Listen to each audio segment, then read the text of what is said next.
Hello, network marketing professionals. I'm Tim Sales. There's a stock trader by the name of Bill Ackman who has announced to the media that he is betting against Herbalife stock and that he thinks Herbalife is a pyramid scheme. Just so you know, I am not and never have been with Herbalife. Mr. Ackman has apparently shorted 20 million shares of Herbalife stock. Shorting a stock is a term used to describe he is betting the stock price will go down. If the stock price moves down $1, Bill Ackman makes $20 million. If the stock moves down $10, he makes $200 million. That should answer the question in everyone's mind why he's going public on the media stage and is roaring to all who will listen that because Herbalife doesn't have a high enough percentage of real customers buying their products, it's an illegal pyramid scheme. And he's also claiming that Herbalife preys on the financially unsophisticated. He's saying that he is trying to save the victims in Herbalife that can't save themselves. There's 3 points that I want to make.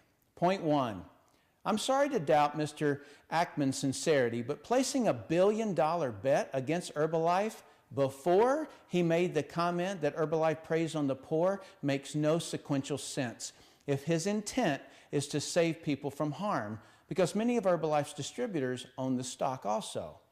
Perhaps had he opened an Herbalife Poor People Foundation and pledged the profits that he and his company, Pershing Square, earn off the drop of Herbalife stock, then maybe I'd believe he truly cared about those poor Herbalife victims.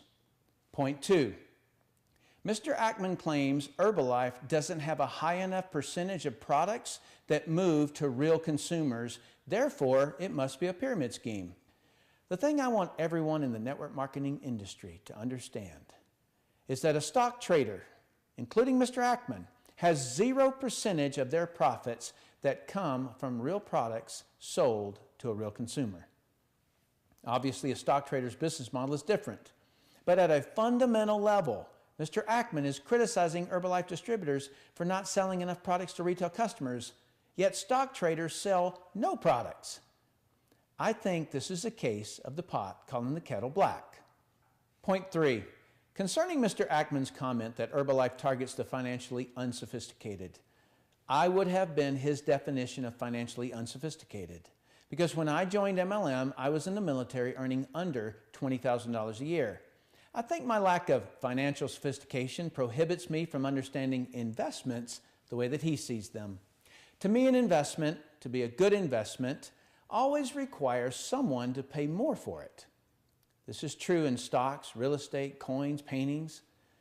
When there are no more people willing to pay a higher price, the price of the investment collapses and everyone other than the sophisticated trader who sold out at the top loses some or all of their money. I want you to think about something. When a stock trader buys a stock and later sees it selling off and wants to lock in his profits or prevent further losses, who does he sell his shares to? The people who buy the shares near the top in the stock trading industry are known as the cattle and sheep. Without the cattle and sheep, the sophisticated trader would have no one to dump his shares on. I see it as heartless guy must find dumb guy to dump his shares on. The only exception to my views of investments is when someone holding the asset adds some kind of value to it, like buying land and building a house on it and then reselling it. But as a stock trader, there is no added value. If you buy Apple stock, you don't better Apple's products. You don't invent new products. You don't hire and train staff, nor do you help Apple write an advertisement and sell more widgets. You just buy something and look for a dumber person to buy it at a higher price, who will then try to find an even dumber person until eventually the owner of the asset can't find any dumber people to buy it. Then he realizes he's the dumbest of them all. Stock price collapses and starts the cycle all over again. Pretty scammy if you ask me. So when anyone claims that an MLM company will collapse when no more new people are available to join the scheme, yet it has never happened, it is particularly hypocritical when someone from the stock trading industry makes this allegation. In my view, the financially sophisticated are those who add value to an asset. And to me, people are the greatest assets. When I can educate someone to control their weight, I'm adding value. I've found that creates a long-term friend and customer. And if I can train people in my business to understand that if they care more about the customer's needs and wants than getting the sale, it'll build tremendous trust that will last a lifetime, and that person will buy a lot of products throughout their lifetime. What I'm saying is, always adding value is how I describe the financially sophisticated. I know I'm old school. I'm told that all the time. I also think it's hypocritical for anyone in the stock trading business to criticize any industry other than their own for people losing money. People have lost more money in the stock markets of the world than any other industry by far. I mean, stock traders can lose $1 trillion of people's money in a couple of weeks, and it's still legal. Heck, May 6, 2010, stock traders lost $1 trillion in 5 minutes. What's being called the flash crash. It's unbelievable. A quick message to the media. Do yourselves a favor and don't ever quote Robert Fitzpatrick. He destroys your credibility. He is not an expert on pyramids, as he claims. He is an MLM critic, which is very different than an expert. He hates and is obsessed with anyone who succeeds in MLM because he failed at it.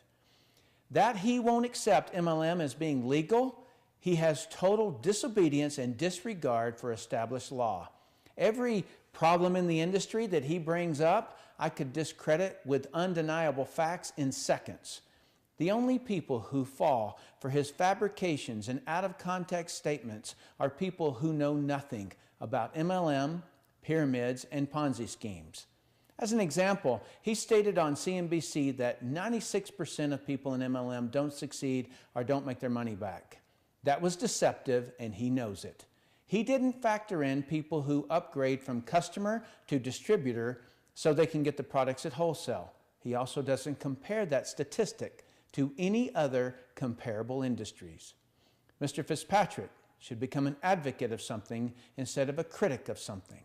Start an industry where 96% succeed in it, and maybe I'll join you. Journalists in the media need to understand something. The MLM industry has been around for over 50 years. There are approximately 74 million people involved at some level. Over 70% of the U.S. population has bought a product from us. Maybe 40 years ago, you could break a news story about someone being deceived by an MLM company, but there is no breaking story here. The public already knows about MLM, and the government already regulates MLM. The media has ganged up on and attacked the multi-level marketing industry about every 3 to 5 years, but their content used in the attacks has not changed in 50 years. It's the same old stuff. What they accuse each company they attack of is what the Federal Trade Commission sued Amway for 35 years ago and lost. One of the facts that came out of that suit, which is never mentioned in the media, was that Amway proved that people lower in the ranks did in fact make more money than people higher in the ranks. When you know this fact, it's impossible to attach the word pyramid to the MLM structure. Because a pyramid scheme is each level earning less. Therefore, the people at the top are making all the money. And in MLM, I don't know a single company, and I know hundreds, where the first person in the business is making the most money. Also, if you're in the media and give a statistic of the MLM industry, please compare it to a similar industry. Otherwise, it becomes very obvious you're writing a biased story. My point is, between the media attacking and the government regulating us, if we had any skeletons in our closet, they've been sitting on the front porch for 50 years, and the government has already regulated those behaviors. So journalists, there's only one media story left to tell about the MLM industry.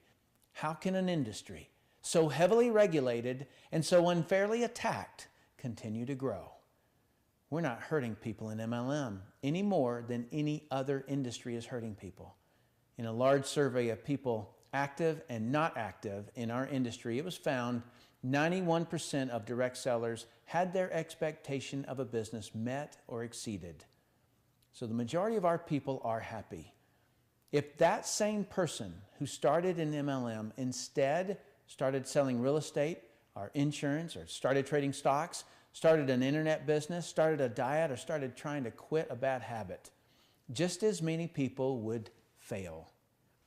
Since no one else is willing to confront the elephant in the room, I will. The overwhelming majority of everyone fails at everything. That is fact, and it sucks.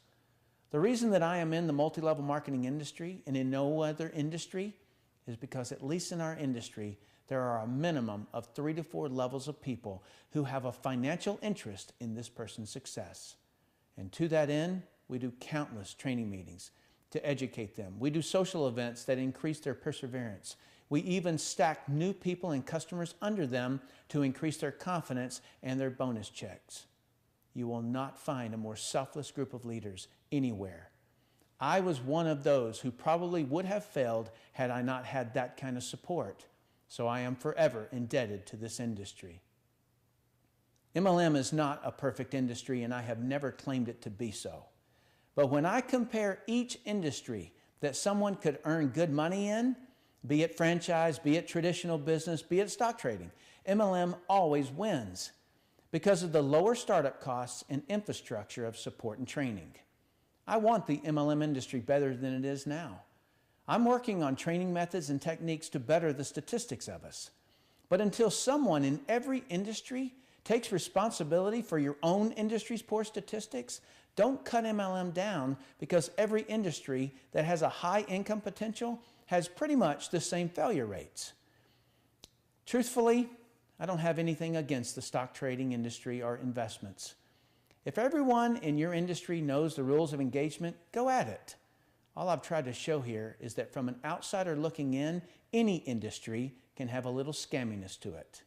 It's no different in MLM. We're not trying to deceive or scam anyone. To all network marketers, support Herbalife. Don't criticize them. Also, get a lot of customers. As you can see, by not doing so, it opens us up for attacks. To Herbalife distributors, don't you dare let the Wall Street fat cats derail your business. What Bill Ackman hopes is that the media attack he has delivered on Herbalife will cause you to reduce your efforts. If you reduce your efforts, Herbalife might not earn as much profit as they did last quarter, which could cause the stock to drop. Not because of Ackman, but because you got scared and reduced your efforts. Your CEO, Michael Johnson, is a great leader, worthy to follow. This media phase will end, I promise. I've been through it. So double and triple your efforts. Sell more products than you've ever sold before. Train others to do the same, and have the best quarter Herbalife has ever had. And if you do this, you will punish the short sellers in your stock. If Herbalife stock goes up $20, Mr. Ackman loses $200 million. Now, wouldn't that be fun?